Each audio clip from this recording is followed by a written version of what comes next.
Fabiola Pérez Jiménez, nuestra directora, quien dará la bienvenida para esta jornada de hoy, que es, ¿verdad?, la presentación del libro La beca salario en Morelos, retos de los programas compensatorios en la educación superior, presentada, ¿verdad?, por uno de los coordinadores, que es el doctor César Barona Ríos, y también quienes participaron, la doctora Omara Yadira Zúñiga Hernández y el doctor José Carlos José Carlos Aguirre. Pues sean bienvenidos, ¿verdad? Vamos a cederle la palabra a la maestra Fabiola para que nos dé la bienvenida.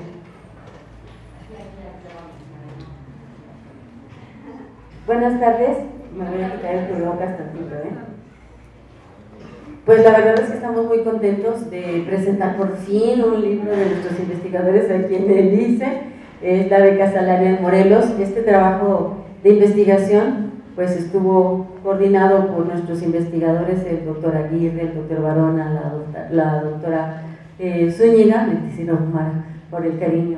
Y nos sentimos muy contentos que hoy se esté presentando aquí en el ICE, y también agradecer la participación de nuestros maestros de casa y de nuestros maestros invitados. Pues voy a empezar con los invitados. La maestra Linda Luna Vara, que es bienvenida a esta su casa, a la doctora María Carmen Navarra Ortiz, también esta es su casa, y los que ya conocemos aquí, que son parte de nuestra familia, al doctor Alfonso Cruz Aguilar, muchísimas gracias Alfonso, el maestro Óscar Enges Miranda Aguilar, también muchísimas gracias Óscar por estar aquí. Y pues vamos a ver en este libro que es muy importante, fue muy importante, creo que ya no reciben la beca salario, pero el análisis de esta investigación es muy importante. Yo también tengo mis opiniones al respecto, que ya las haré saber en su momento, y ya no me quiero entretener porque son muchos los participantes y poco el tiempo. Entonces me voy a mirar. Bienvenidos, muchísimas gracias, y pues estamos de celebración, recuerden, 37 aniversarios, todos somos ICE, y pues hay más actividades. Mañana es la ceremonia de clausura para que vayan viendo cómo se hace cuando les toque a ustedes, y el lunes ojalá nos puedan acompañar al tercer informe de actividades de esta administración, y el martes cerramos con un concierto que va a estar muy bonito también, ¿vale? Gracias. Gracias, Rosy. Gracias. Pues bien, me voy a permitir ahora sí que mencionar la semblanza, pues un poco muy resumida, del doctor César Barona, ¿verdad?, quien pues ya lleva muchos años aquí en nuestra institución. Muy bien. El doctor César Barona es licenciado en Biología, maestro en Planeación y Desarrollo y doctor en Ciencias de la Educación. Todos estos grados obtenidos aquí en nuestra alma mater, un postdoctorado por la Universidad de Montreal, Canadá. Es profesor investigador titular de la UAM desde hace 36 años. Se encuentra adscrito al Instituto de Ciencias de la Educación, en donde imparte periódicamente seminarios en la licenciatura, maestría y doctorado, relacionados con los métodos cuantitativos en educación y análisis de políticas educativas. Ha dirigido 30 tesis, ha impartido 87 conferencias nacionales e internacionales, ha publicado 26 trabajos en temas relacionados con políticas, uso e impacto de la investigación y el posgrado en formación profesional de docentes en el contexto educativo universitario. Es dictaminador de las principales revistas arbitradas de educación del país y evaluador del CONACYT. Desde el 2004 es miembro activo del Sistema Nacional de Investigadores, el SNI, es perfil profesional, hoy PRODEP, y miembro del Consejo Mexicano de Investigación Educativa, COMIE. En 2009 fue designado representante de México en el proceso de Bolonia, Bélgica. De 1994 a 1996 se desempeñó como director general de investigación y posgrado de la UAM. De 1996 al 2001 fue secretario de rectoría de nuestra institución. Del 2009 al 2011 se desempeñó como director de proyectos especiales de la SEP y del 2010 al 2011 fue asesor del subsecretario de Educación Superior, también de la Secretaría de Educación Pública a nivel nacional. De octubre del 2012 a marzo del 2014 se desempeñó como subsecretario de Educación aquí en el gobierno del estado de Morelos. Y actualmente, ¿verdad?, es secretario de investigación de nuestro instituto. Bienvenido, doctor César. De igual manera, voy a presentar la semblanza de la doctora Ahumara, porque ellos, ¿verdad?, son los coordinadores de este libro. Posteriormente ya cederé la palabra a los invitados, que son el maestro Engels, el doctor Alfonso Cruz, la maestra Ermila y la doctora Maricano. ¿Verdad? Doctora Ahumara, sea bienvenida. Ella actualmente es profesora investigadora de tiempo completo de nuestro instituto, nuestra alma mater, ¿verdad? Maestra en calidad educativa de la Universidad de las Américas, Campus Puebla, doctora en educación por nuestra institución, la UAM, desde el 2013. Perfil PRODER 2021-23, integrante del cuerpo académico de redes de aprendizaje e investigación en la educación, miembro del Consejo Mexicano de Investigación Educativa COMIE y de la Red Nacional IDEA UNAM, líneas de generación y aplicación del conocimiento, mediación y tecnologías para el aprendizaje. Sus publicaciones más recientes son Habilidades de investigación en el posgrado, Estrategias metodológicas, México, UAM por RUA, Proyecto CONACYT, capítulo del libro Estudiantes Universitarios y las necesidades de desarrollar habilidades de investigación. El caso de la Universidad Pública en Morelos, México, 2021, editorial Universitas. Así como también forma parte de esta obra la Universidad Complutense de Madrid, España. En tanto que el doctor José Carlos Aguirre Salgado, ¿verdad?, él es licenciado en Derecho por la Universidad Autónoma del Estado de Morelos, maestro y doctor por la Universidad Nacional Autónoma de México, cuenta con especialidad en Política y Gestión Educativa por la Facultad Latinoamericana de Ciencias Sociales. Desde el 2007 es director de normatividad institucional de nuestra alma mater. Desde el 2017 es profesor investigador de tiempo completo asociado C, adscrito a nuestro instituto. Pertenece al cuerpo académico Redes de Aprendizaje e Investigación en Educación. Cuenta con reconocimiento perfil deseable por el trienio 2023. Es miembro numerario de la Asociación Mexicana de Ciencia Política, AMECIP, y director del Comité Estatal Capítulo Morelos de dicho colegio de profesionistas del periodo 21-23. Integrante de la Academia Hispanoamericana de la Complejidad, fungió como uno de los coordinadores del libro, de la beca Salario, ¿verdad? Fue coordinador del Compendio Estudiantil de Legislación Universitaria, publicado bajo el sello editorial de la Universidad Autónoma del Estado de Morelos, coordinador del mismo libro, pero en versión ebook. Actualmente es uno de los coordinadores del libro Educación y Pandemia, por la mirada, experiencias, investigaciones y ensayos con prensa. Ha impartido ponencias y es escritor de diversos artículos y ensayos en materia jurídica, de educación superior y políticas públicas. Y es docente de nuestro instituto. Los tres son docentes de nuestro instituto. Pues sean bienvenidos. Después cederemos a presentar a los comentaristas. Bienvenidos ustedes, doctor César, le cedo la palabra.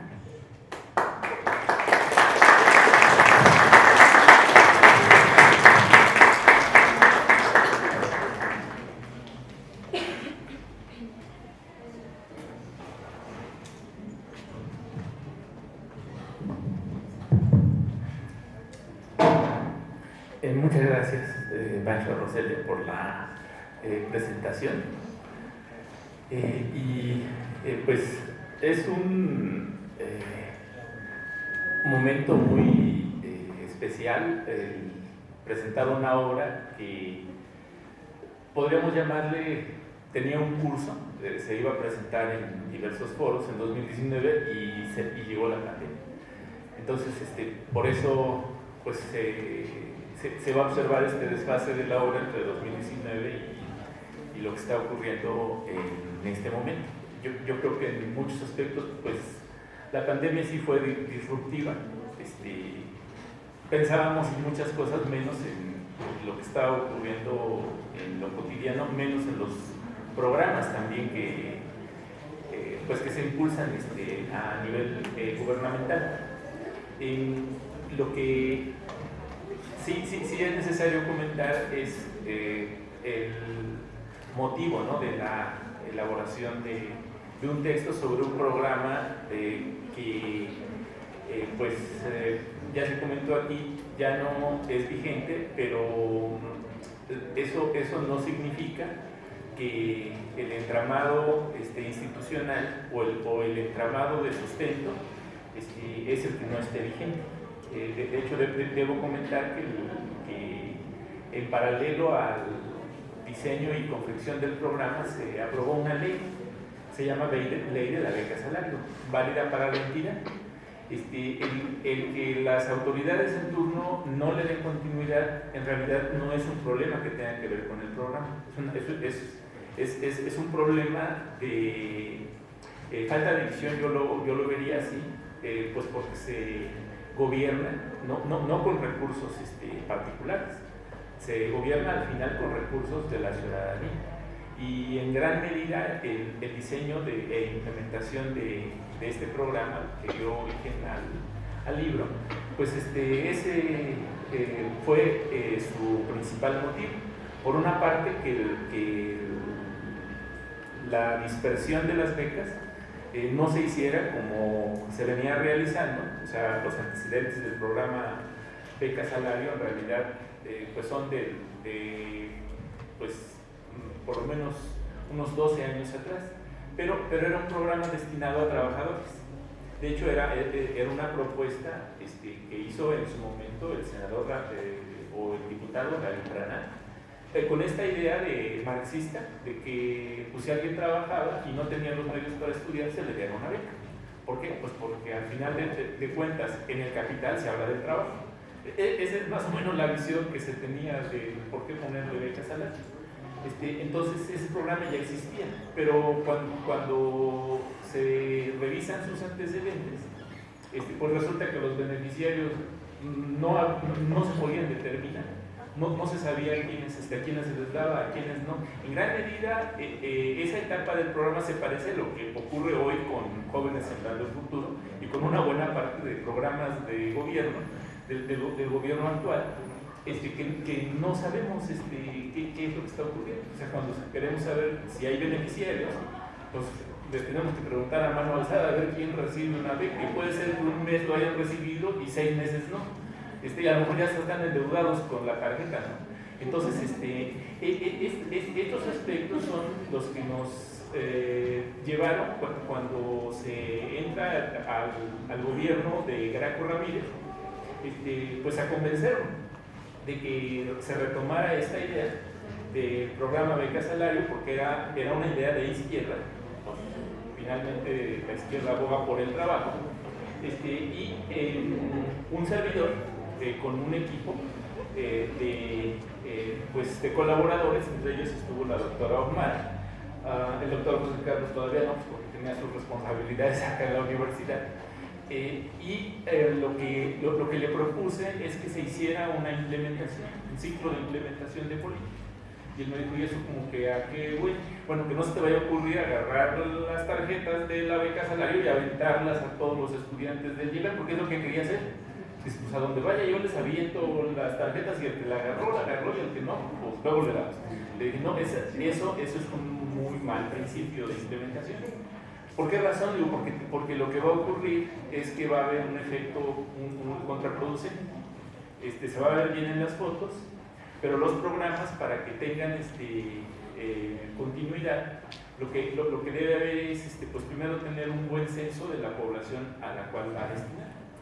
Y me dice eso como cuánto nos va a llevar, pues depende de la información que tengamos, depende de los recursos tecnológicos existentes en gobierno. Dice, pues son como demasiadas cosas, le dice, sí, pero no las vas a hacer tú, deja que las hagamos nosotros, danos la oportunidad de hacerlo.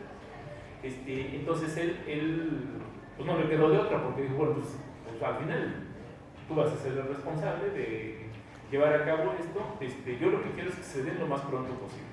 Entonces, Esa es la idea, de que no hubiera improvisación, y sobre todo porque los recursos de este programa eran federales. O sea, para que se den una idea, el primer pago que se hizo de la beca salario fueron 200 millones de pesos, solamente de una sola mensualidad. O sea, fue un programa descomunal en términos de sus proporciones y de sus recursos. De hecho, yo creo que es el programa más grande que ha habido de becas aquí en el estado. Históricamente no ha habido ningún programa que se le iguale en términos de la nómina, en términos de la cantidad de beneficiarios, del proceso de implementación que se siguió, etc. Todos esos aspectos son desconocidos. Y quiero decir que son desconocidos hasta el momento. Sí he llegado a ver en literatura especializada algunas críticas de impacto social del programa. Son válidas, digo, todos los programas de política pública están sujetos a eso, a escrutinio, especialistas de los propios gobiernos que digan, no, eso fue una porquería, no sirvió, pero la verdad es que no hay mejor manera que plasmar todas estas inquietudes, todas estas ideas en un texto.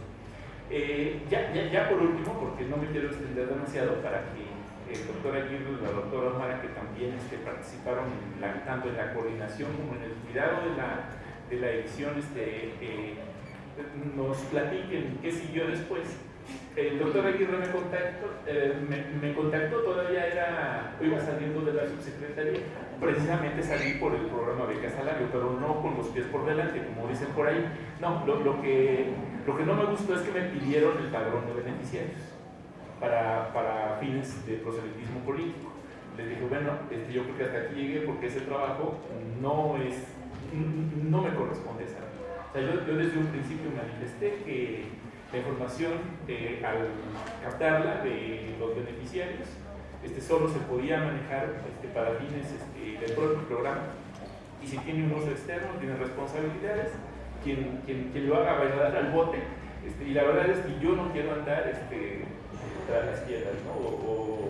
o en los montes escondidos, ¿no? Como capo, ¿no? Es muy serio el asunto de la responsabilidad pública. Ya había dejado este cargo de la subsecretaría y de la responsabilidad del programa Beca Salario en todos sus procesos. O sea, en un 95% estaba completado, había unas poquitas incidencias, pero prácticamente estuvo completado.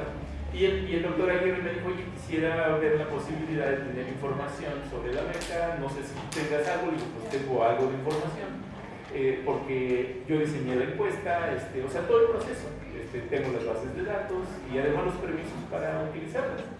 No es ningún secreto de Estado, ¿no? Y si lo fuese, pues tenemos maneras de respaldar la información.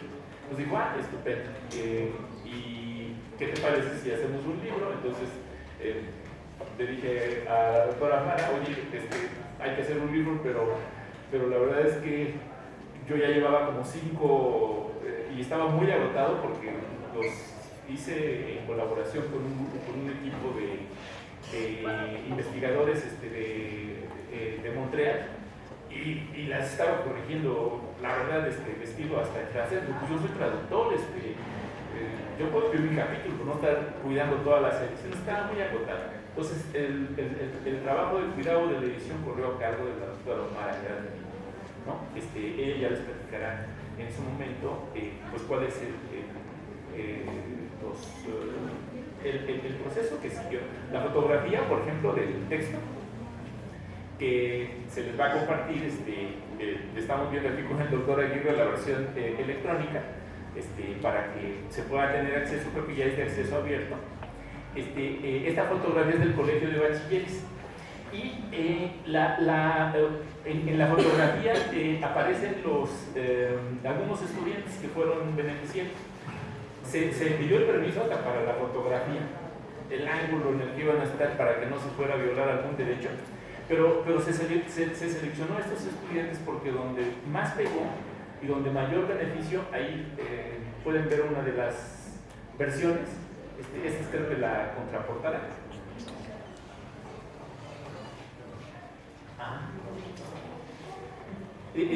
Donde más impacto tuvo es en la preparatoria.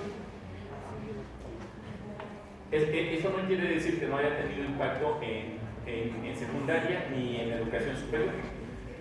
Sí lo tuvo. ¿Por qué razón? Porque el subsistema de educación media superior es en donde recae el mayor peso en este momento de la responsabilidad del diseño de la política pública, ¿no? Probablemente la maestra Hermila me diga, no, pero parece que es más grande. No estoy diciendo que no sea grande, lo que estoy diciendo es en importancia, y es uno de los sectores más olvidados de la política pública mexicana, ¿no? Esa es la razón. O sea, educación básica tiene mucha visibilidad, educación superior también tiene mucha visibilidad, pero educación media superior, cuando alguien pregunta pues que eso no debe estar en la secundaria, que eso no le corresponde a la universidad, la verdad es que no está en ninguna parte, ¿no? Y esa es una de las razones por las cuales la doctora Mara se abocó a captar un testimonio visual de la importancia que tenía y que deben tener los programas de tipo compensatorio para la educación pública en general. Ese es el primer aspecto. Y el segundo, que no se quede en el olvido ninguno de los sectores, y menos educación media superior. Eso es lo que podría decir por mi parte. Muchísimas gracias.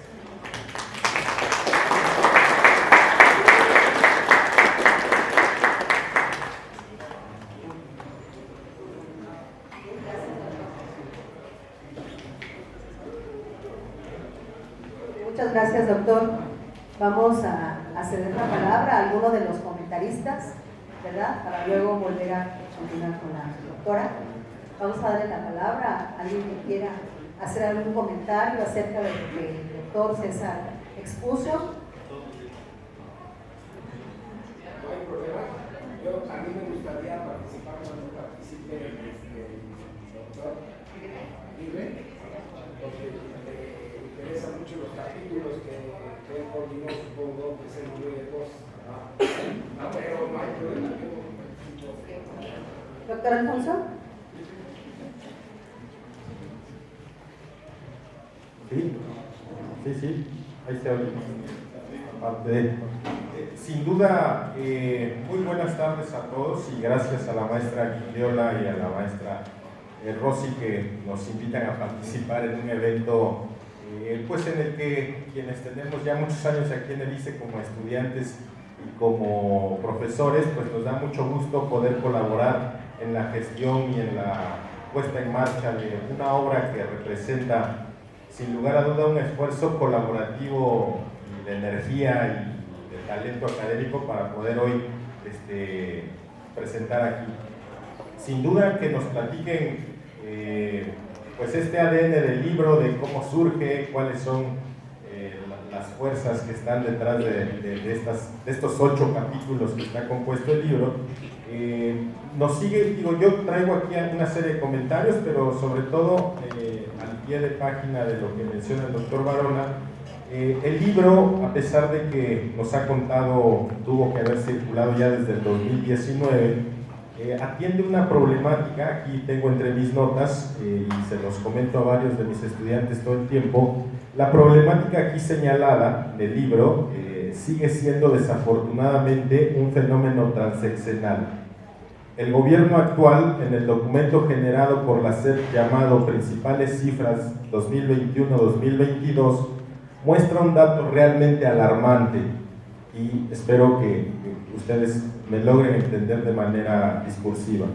Según un modelo de tránsito escolar realizado en las modalidades escolarizadas, de cada 100 alumnos que ingresaron en 2005 y 2006, solo 26 estudiantes egresan de la licenciatura, según datos de la misma SEP, no es de un crítico exacerbado de anarquista Alfonso. No, son datos que estoy citando de la SEP y que por eso la importancia de todo lo que usted acaba de comentar, pues vuelve vigente una obra que trata de atender y de analizar el asunto del ingreso y de la permanencia escolar. Es decir, 74 de cada 100 quedan al margen del sistema educativo, siendo el nivel medio superior la etapa de mayores niveles de abandono con 30 de esos 100. Ante este fenómeno de tal complejo y multifactorial, se reconocen obras como la que hoy se presenta, precisamente trabajos como este, contribuyen en el análisis de las políticas públicas que pretenden contribuir con el acceso y sobre todo permanencia en los espacios educativos. Entonces, todo lo que hoy usted nos acaba de narrar, desafortunadamente sigue siendo, en términos del fenómeno que atiende este libro, sigue siendo un fenómeno grave y que es un asunto transeccional, es decir, que ya con gobiernos panistas, priistas y ahora con el gobierno actual, pues sigue siendo un fenómeno que es grave, es gravísimo, que los mismos datos elaborados por el gobierno, de 100 personas, o sea, hacen como le denominan ellos, un modelo de tránsito escolar, estadísticamente hablando, y entonces sacan una media de cada 100, 76 quedan al margen. Entonces, imagínense, digamos, en toda la trayectoria escolar, pues, ¿no? se van alejando y el mismo sistema va alejando a algunos estudiantes. Esa es una reflexión, una nota al pie a todo lo que nos acaba de comentar el doctor Barón.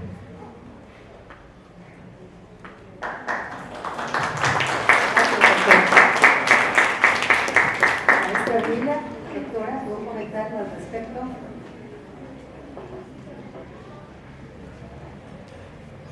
Bueno, en primer lugar agradecer la invitación a la directora del ICE, a los ponentes, a los coordinadores del libro, y a mí lo que me llama la atención, y tal vez ustedes como estudiantes les pueda llamar la atención de pronto, que tendría que ver la política pública con la educación, ¿no?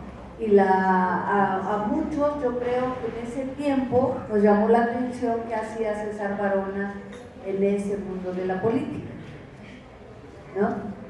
Pero a mí me parece un tema muy acertado y pertinente, aunque César dices que debió estar en el 19, yo creo que es actual y es vigente.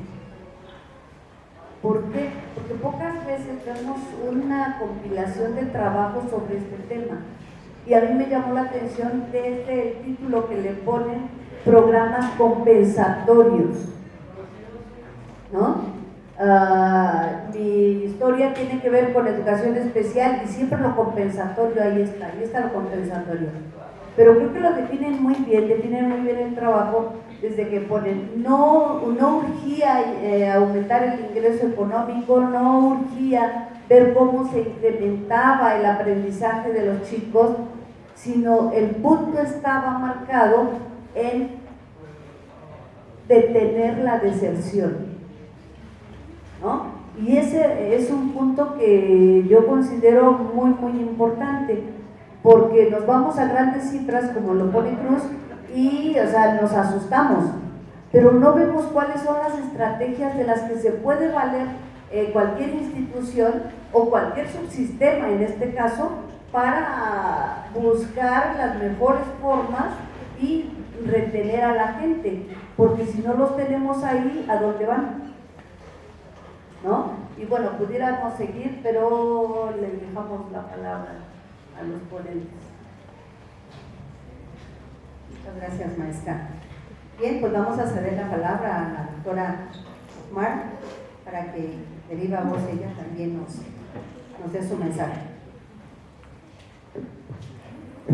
Bueno, es fácil comentar en unos minutos la experiencia, el acompañamiento más directamente del doctor César con respecto a este libro y también con el doctor Aguirre.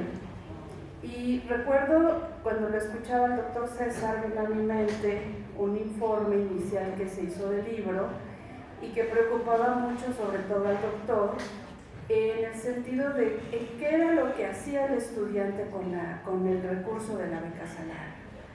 Y algo que nos impulsaba mucho y nos motivaba precisamente hacer un análisis más profundo y que de ahí surge la idea del libro, es que los estudiantes reportaban, muchos, que no solamente ayudaba a subsidiar el recurso familiar, sino también en sus libros, en sus pasajes y situaciones que solventaban para poder continuar con su escolaridad. Entonces eso era algo que nos interesó muchísimo, independientemente de que pues también obviamente hubiera estudiantes que hasta se alcoholizaran en algún momento alguno de ellos, porque no podemos negar tampoco esa situación y saber que pues probablemente haya un desvío, ¿no?, del interés de un programa compensatorio como lo fue de Casalario. En ese sentido, y bueno, también otro aspecto que me gustaría recalcar, en cuanto la obra se está realizando, hubo participación también de algunos estudiantes del posgrado. Entonces, no solamente Beca Salario fue parte de investigadores, sino de estudiantes que mediante el acompañamiento, la toma del dato, de estudiantes de maestría y de doctorado, que bueno, recuerdo, porque aquí nos acompaña Eden, estuvo por ahí Leticia Becerra, recuerdo también a otras estudiantes, ¿no?, que en algún momento, Regina también, y bueno, creo que además de poder mostrarnos cómo un programa fue sucediéndose con otros programas que lo antecedieron, también permitió integrar diferentes perspectivas, no solamente desde la política educativa, sino también cuestiones de la parte de cuánto es el costo-beneficio que puede tener en formación un estudiante. Otro aspecto interesante es cómo en un grupo de investigación, en la cuestión de la edición del libro, del cuidado que se tuvo de poder conjuntar diferentes experiencias, como fue la doctora Mendizábal también, el doctor Aguirre, entre otros, pues diferentes perspectivas que ellos tuvieron y que obviamente el libro tenía que tener un hilo conductor o un eje, ¿no?, integrado a través de sus capítulos, con diversidad de escritura. Me parece que esa es la parte más complicada de la edición de un libro. Y una parte que también comentó ya el doctor César fue precisamente la portada, que a recomendación de él, pues fuimos a bachilleres y queríamos algo más representativo del libro, porque nos sugerían portadas, incluso un salón, ahí recuerdo unas sillas, ¿no?, como vacío, cosas así, pero era mejor tener realmente estudiantes que recibieron esa beca y que curiosamente esta portada son 3 hermanos. Entonces ellos fueron los que se interesaron, los padres dieron el permiso y además eso no está a lo mejor mencionado en algún momento y quizá se obvió, pero lo quiero aclarar. Fue un estudiante que estudió tecnología educativa aquí en el ICE, quien me ayudó precisamente a tomar la fotografía, ¿sí?, del libro. Entonces, bueno, son parte de todos esos recursos que a veces quedan en el tintero, no se ven, pero que finalmente hacen posible que una obra el día de hoy pues siga vigente, ¿no? Muchas gracias.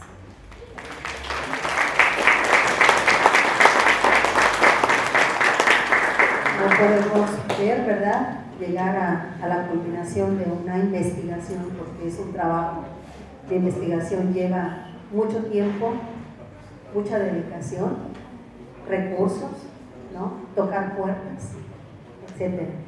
Pues le cedo la palabra a las comentaristas, a las y los comentaristas, por si quieren decir algo relacionado con lo que puso la doctora Román.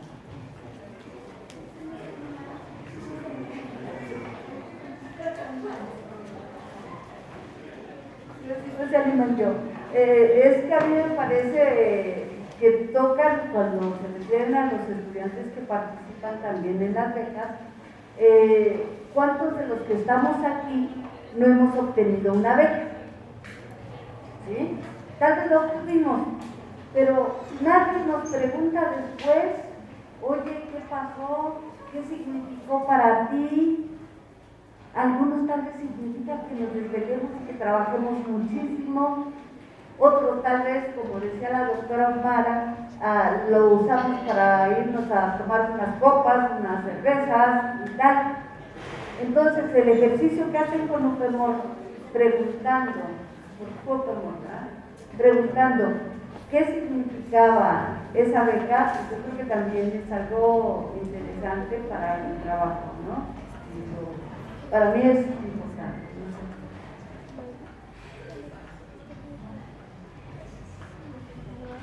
Buenas tardes. Pues lo que yo quisiera comentar es respecto a esas estrategias o políticas educativas, políticas de gobierno en materia educativa que al final buscan hacer una movilidad social, pero desafortunadamente desde el origen se ha planteado dentro de la igualdad, pero no se contempla la equidad. Y entonces, al no contemplar la equidad, estamos pensando que todos tienen el mismo esfuerzo y el mismo derecho, las mismas circunstancias para lograrlo. Y entonces perdemos de vista esos disparejos que cada uno de nosotros tenemos. ¿Sí? Aquí mismo en el ICE lo vivimos todos los días. ¿Sí? ¿Por qué muchos tienen que venir de sus comunidades alejadas? Aquí mismo en el estado de Morelos, por muy pequeño que sea, tienen que trasladarse aquí, ya no hablemos de los estados vecinos. Entonces, desde ahí empieza una falta de equidad y considero que este programa, al margen de que haya más o ha habido más, coincido con el doctor Marona y también con la doctora, que al final busca tratar de hacer un poquito más parejo este piso. Y hoy, bueno, desde el programa sectorial de educación y el de desarrollo a nivel nacional, el sexenio pasado, establecían varios criterios, pero específicamente uno que es equidad e inclusión. Y basado en esos temas, creo que, y hoy lo retoma este gobierno también, sin embargo, a lo mejor esas políticas de sexenio a sexenio, de repente parece que se meten entre ellos el pie, y los perjudicados no son el gobierno que terminó, sino los beneficiarios. Y entonces ahí dejan de ver realmente el impacto que tuvo, porque no sabemos cómo evaluaron el impacto que tuvo beca salario como para tomar una decisión de concluirla o de no seguir alimentando este beneficio. Entonces, desde ahí yo creo que hay un tache, desde mi punto de vista, el cómo evaluar en la continuación del programa. Pudieron haber generado otro nuevo programa, pero yo preguntaría aquí, ¿quiénes están beneficiados? ¿Sí? Entonces, ¿cómo lo están impactando realmente? Y entonces ahí yo creo que desde mi punto de vista, beca salario era un programa que perfectible, claro que sí, porque como dice la doctora, había elementos que generaban dudas en algún momento y con uno querían satanizar a todos los demás. Entonces desde ahí yo creo que, insisto, en la valoración y en la evaluación que hicieron no fue objetiva.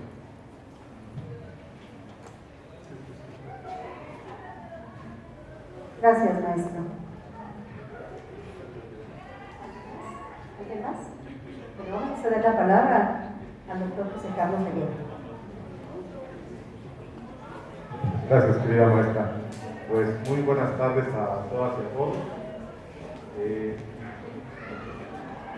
Yo creo que, primero, algo muy importante, yo creo que hoy es el día de los agradecimientos, ¿no? Decíamos, creo que los tres coordinadores compartimos el sentimiento, decir, bueno, pues, qué alegría, qué beneplácito, pues, poder presentar el espíritu intelectual ante la comunidad universitaria, y además en un marco inmejorable como es el 37 aniversario de nuestro Instituto de Ciencias de la Educación. Yo creo que es un primer motivo de agradecimiento a nuestra directora, la licenciada Yola Pérez. Muchas gracias, directora. es un primer agradecimiento, pero creo que hay que hacer un segundo, como decíamos, y lo comparto con todos los jóvenes, como ya se habrán podido dar cuenta, tener estos hijos intelectuales, si me permiten la metáfora, es un parto difícil, y entre otros fue el tema de los recursos. Si bien nosotros pues financiamos gran parte del libro, sin duda alguna la dirección nos ayudó también, y hay que reconocerlo, el financiamiento de una parte del libro también correspondió a la gestión de nuestra directora, y pues finalmente pudo salir avante, pudimos lograr un tiraje pues más o menos adecuado dentro de lo que cabe y de las medidas de las restricciones que hay.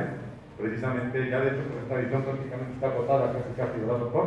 Ya está prácticamente, pero bueno, está impreso, muy prontamente estará en acceso abierto para ustedes, pero sí quería yo compartir este doble agradecimiento a nuestra dirección de darnos esta oportunidad y financiamiento para sacar adelante el alumbramiento de nuestro hijo.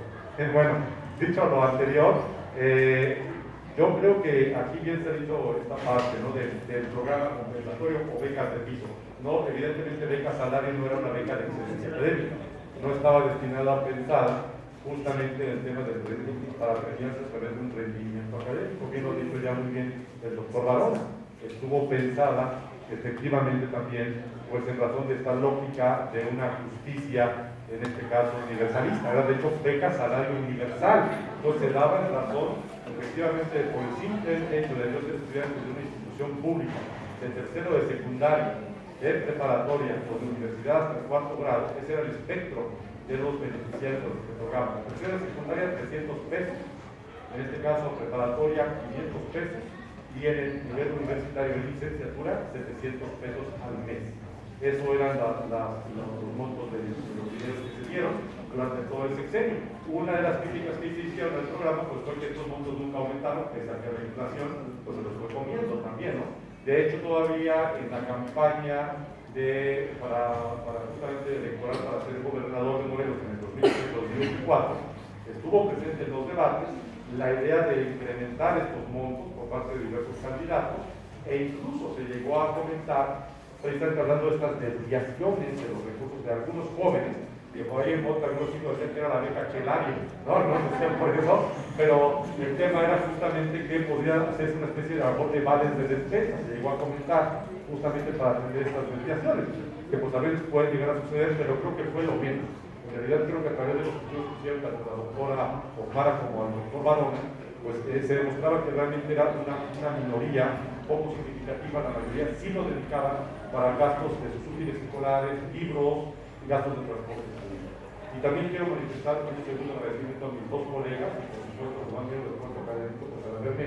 Esta fue como que dice mi obra de bienvenida, dice ya como 20C. La verdad que los dos me arroparon muy bien, de verdad, gracias a los dos por haberme recibido y haber tenido esa apertura de miras, porque también en nuestro contexto mexicano, la realidad es que luego quienes tienen un desempeño en la función pública a veces ya no son muy dados, como que cierra el ciclo, se reduce ya, como que dice, bueno, voy a otra cosa y ya no quiero saber más. Y al contrario, creo que tanto la doctora Omar como el doctor César, muy buenos servidores públicos ambos, pues tuvieron a la tarea de decir, bueno, vamos a ver qué pasó, cómo se dio este proceso, ya revisando lo de la academia, ¿no? Entonces yo creo que eso es algo que a ambos les reconozco esa altura de miras, y pues la verdad es que creo que esto se obtiene una reflexión por parte de quien fueron actores en su momento en el diseño y implementación de la política, y ahora desde el lado de la academia, eso también es un poco influente en el ámbito mexicano. Tenemos un poco yo por eso creo que tiene un doble valor este libro.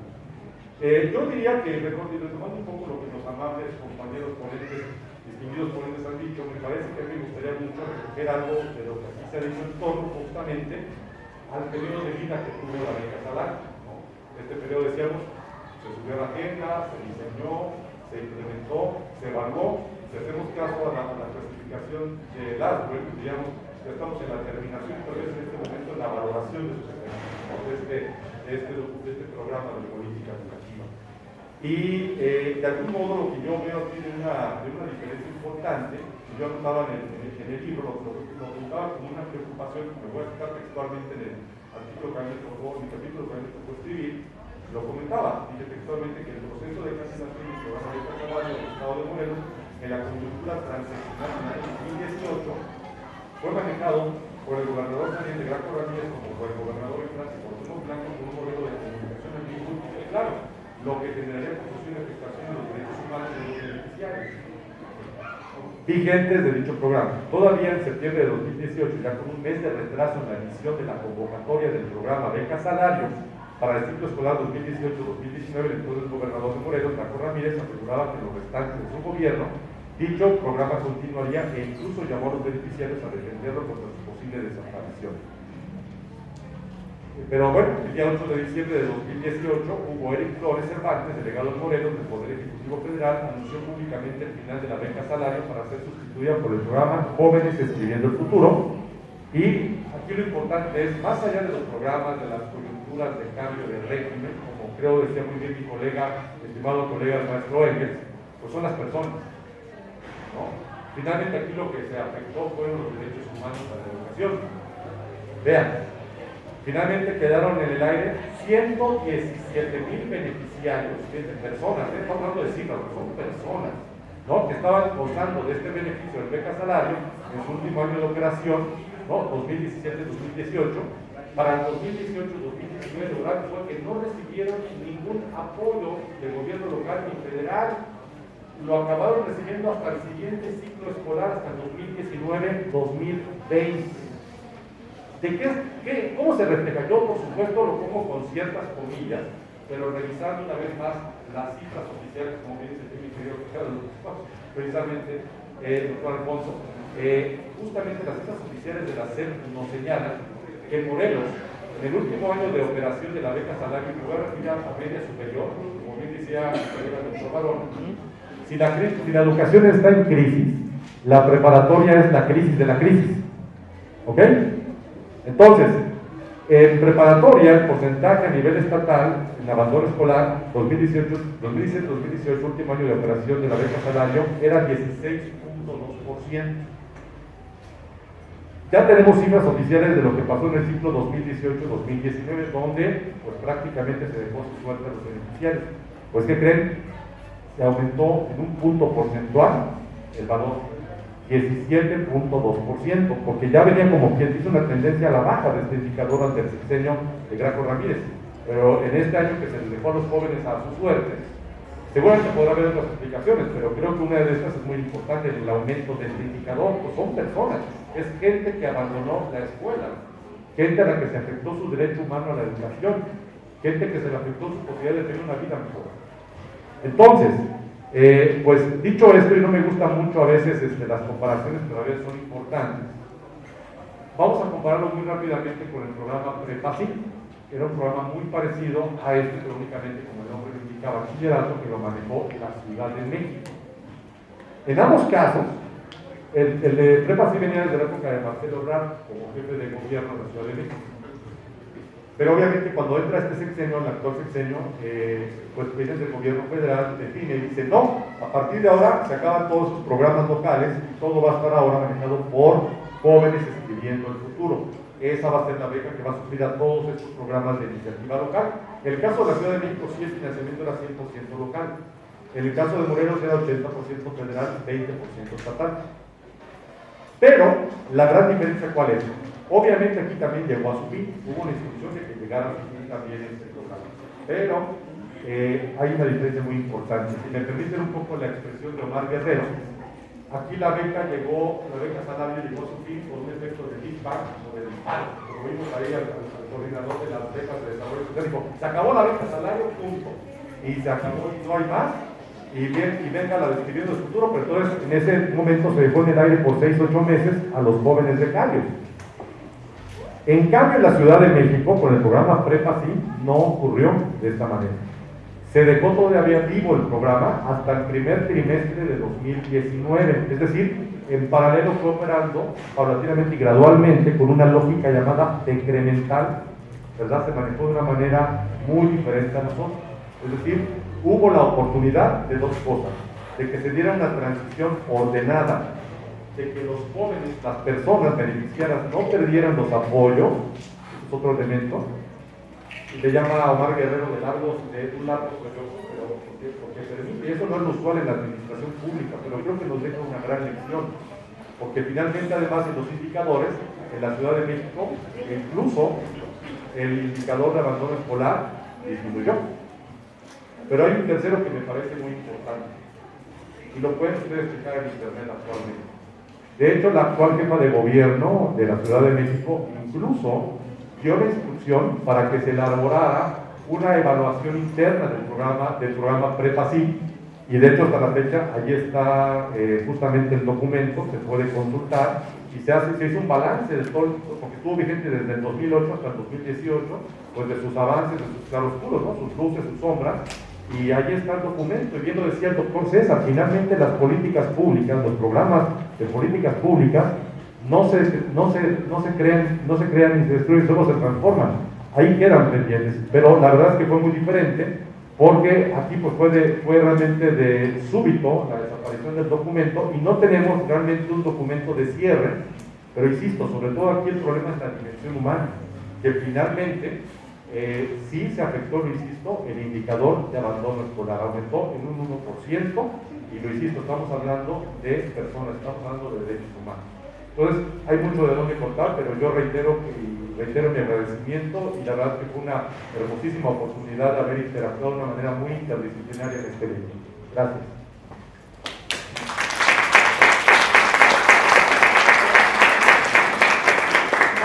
Gracias, doctor.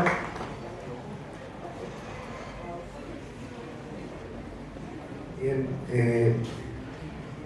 ahora sí las anotaciones que había hecho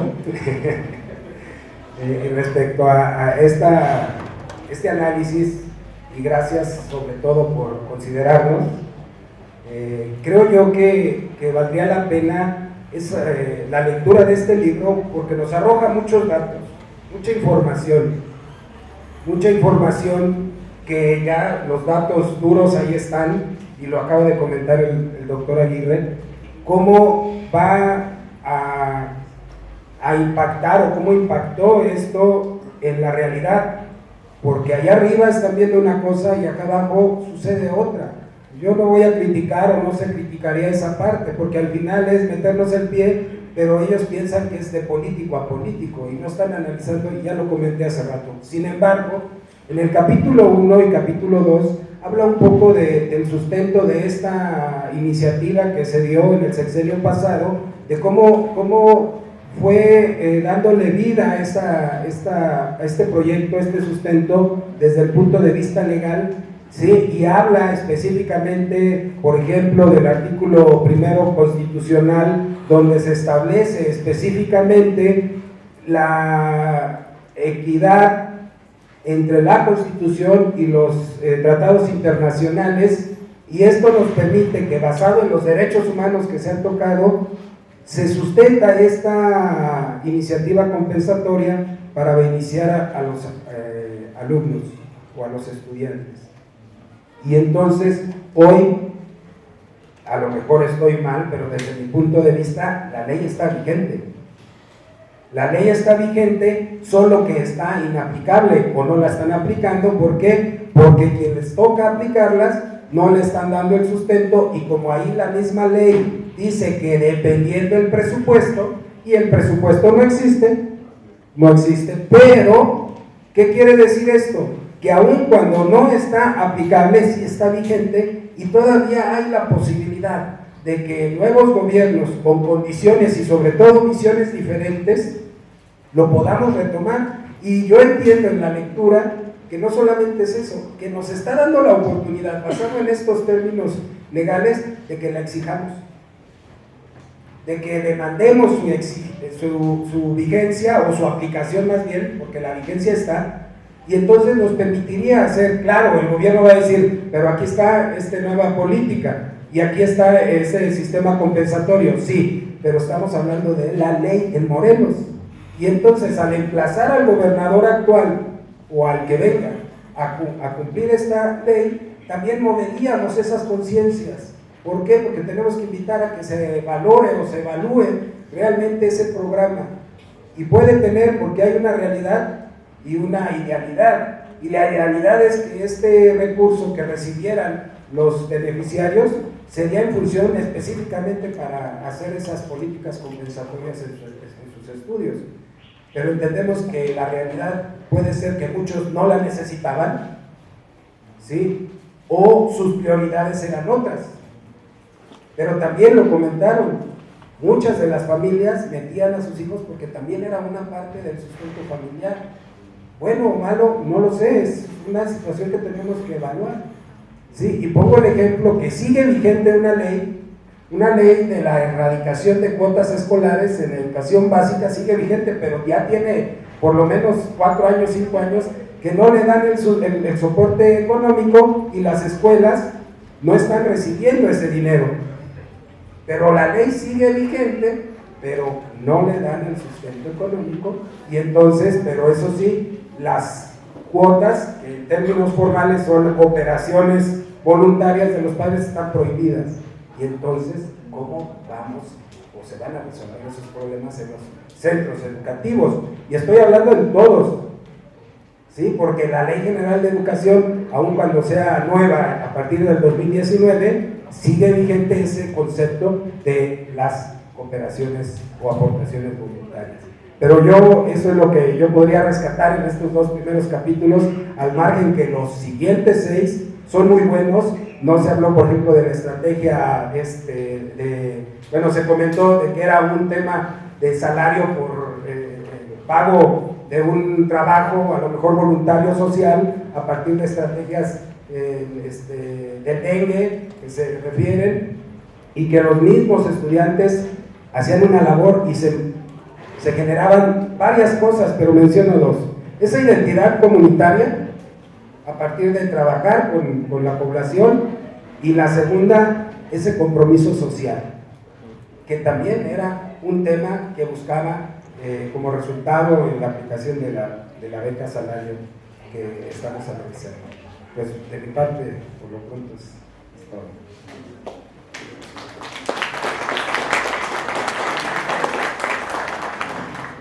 Bien, ¿alguien quiere comentar algo más? Sí, me sumo un poco y mucho a los comentarios del maestro Engels. Esperamos que este ejercicio, didácticamente siendo ilustrativo para ustedes, es una forma distinta de establecer un diálogo, poniendo en el centro una obra que tiene distintas miradas. Entonces, para ustedes que quizás solo esperaban una conferencia alrededor de un tema y encuentran un grupo de personas dialogando alrededor, esperamos de verdad que para ustedes este ejercicio pueda ser muy valioso, y que, bueno, evidentemente tras la pandemia, sin lugar a duda, el vernos rostro a rostro ¿no? tiene un sabor diferente que solo vernos a través de la pantalla. Me parece que este ejercicio, sobre todo, cumple uno de los objetivos quizás ocultos de la obra, que tiene que ver con la posición crítica de los universitarios ante la política pública. Me parece que ahí la obra tiene un peso específico de cómo un grupo de académicos del Instituto de Ciencias de la Educación ponen en la balanza del pensamiento crítico y ponen en la balanza toda una serie de articulaciones teóricas y metodológicas para poder precisamente pasar por el tamiz de una perspectiva crítica, cómo una política pública se visualiza a través de una perspectiva estructural, llamémosle, pero también desde una perspectiva, desde la teoría de la agencia, de una mirada de la gente. Entonces, la riqueza de esta obra, mi comentario es para ya invitarlos a leer esta obra, sobre todo a todos los chicos y compañeras que a veces dices, híjole, profe, no tengo cómo construir una problemática de investigación. El libro va aportando elementos a partir de 8 capítulos, en donde a partir de distintos recursos metodológicos y teóricos, que no solo están centrados en una mirada estructural, cómo opera la política pública, sino cómo, desde la perspectiva de los agentes, se va desarrollando y hay un entramado asociado a las cuestiones socioculturales. Estas 2 miradas, tanto de lo estructural como desde una perspectiva desde la gente, le inyecta una vitalidad al libro. Para los que superamos el 4º piso, en este espacio hace muchos años nos dejaban un ejercicio en la secundaria, no sé si sigue siendo, el caleidoscopio, era una cuestión cilíndrica con 3 espejos, y se ponían ahí unas piedritas, entonces ibas girando y el mismo objeto era, ¿no?, visto desde distintas perspectivas por una situación tridimensional. El libro es un poco esto, es un programa a través de una política social, una política pública, que está visualizado desde distintas perspectivas y que yo destaco, obviamente, el aporte hacia un posicionamiento de interrogación a la política pública. ¿Quién decide cómo se lleva a cabo esta política pública? Desde un punto de vista de la investigación, nos ha contado el doctor cómo se generó, cómo se desarrolló y un poco, ¿no?, en la génesis intelectual y la génesis operativa, pero el libro cumple esta misión de precisamente colocar a la universidad como, ¿no?, una forma, una institución que interroga todos estos entramados y enjuagues políticos de decisiones que tienen que ver con la vida sociocultural de todos los agentes. Muchos de ustedes fueron beneficiarios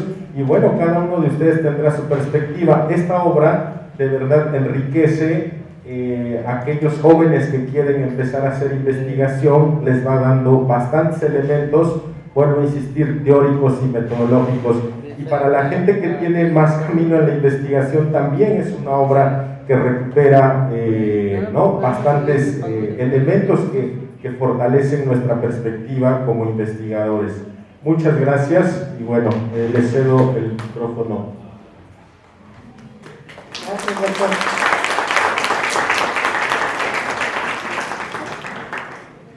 Bueno, yo les voy a invitar, les voy a invitar a que consigan el libro, ya que lo lean. Porque el perfil de ustedes va a ser de docentes en algún momento, en algún lugar, ¿cierto? Entonces, abusaré un poco y les diré que tuve la experiencia de ser funcionario público.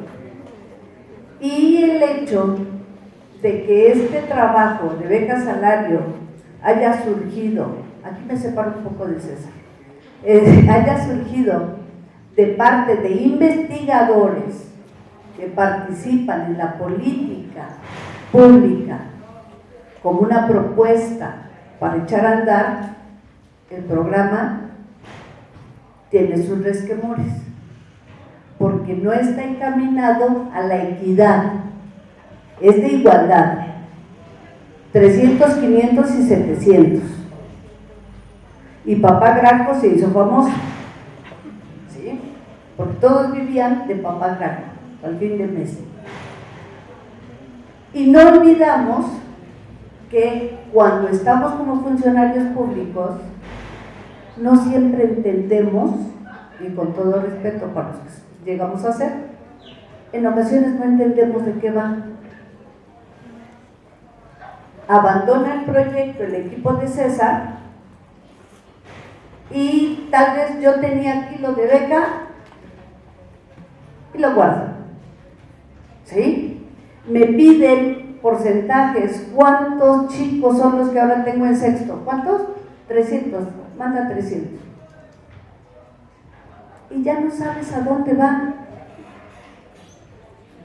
Entonces, para mí lo valioso, y por eso de verdad los invito a que lean el libro, porque es el esfuerzo de académicos y de investigadores que se atreven a proponerlo a un gobierno, que se aplica, se tiene toda la base metodológica, ¿sí? O sea, se sigue toda la parte rigurosa de un trabajo serio y de investigación que busca un impacto, y un impacto que era interesante. Yo pensé que lo iban a recuperar desde el derecho, ahí, el profesor Engels, pero el trabajo comunitario, ¿sí? Cómo acercaban a los jóvenes a la comunidad. Y lo deja alguien, no recuerdo ahora precisamente en qué capítulo, o es el último, cuando dicen, o cuando hablan del aporte de la escuela desde dentro, ¿sí? Es una propuesta desde la escuela para la comunidad, y eso era lo realmente valioso también, porque estaban haciendo al joven o al niño partícipe participe de su comunidad. Por ahí recordarán, y tal vez ustedes tuvieron beca salario, y era vamos a limpiar las banquetas, ¿sí? O a ver, vamos a reunir PET, o vamos a pintar una barda, y estabas haciendo un bien para tu comunidad, ¿sí?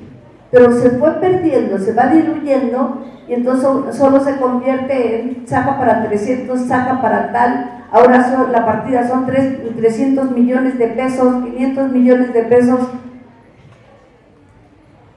¿que dónde quedó?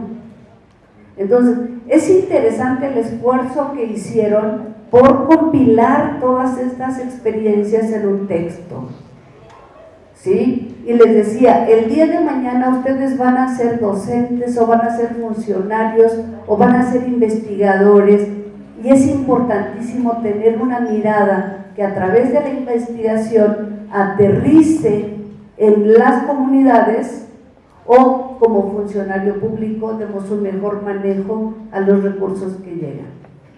Y con eso cierro mi participación ahora sí. Gracias, gracias.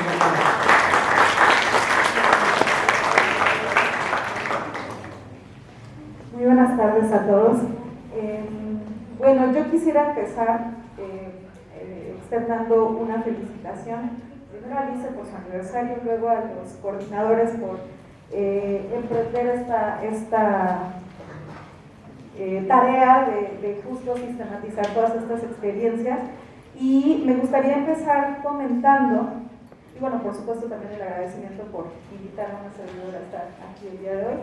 Y me gustaría empezar comentando algunos aspectos respecto al libro, y me parece que un poco en relación con lo que la maestra Ermina acaba de comentar, es súper importante que este tipo de ejercicios se puedan difundir, ¿no? Como el texto que estamos ahora presentando, porque creo que hace falta la evaluación seria de políticas educativas, ¿no? Como ya se comentó en un inicio, estamos acostumbrados a que cada sexenio, cada gobierno llega con una serie de programas.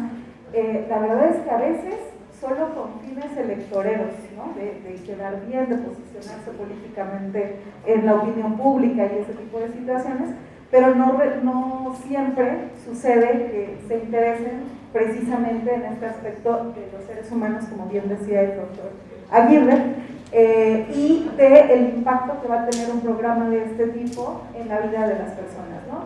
Platicábamos aquí en corto mientras se describía la fotografía que ilustra el libro, pues bajita la mano en el caso de esa familia donde estaban esos 3 alumnos, pues 1.500 mensuales no les venía nada mal, ¿no? Pensando en el beneficio que implica para esta familia. Y si además de eso hemos tenido la oportunidad de estar interactuando con jóvenes de educación media superior, y donde vemos que es lamentable que a estas alturas un chico termina desayunando unos chicharrones con salsa y chile, con salsa y limón, en lugar de un taco, porque el taco les cuesta 20 y los chicharrones les cuestan 5, pues bueno, uno entiende que a lo mejor lo que nosotros decimos es 500 pesos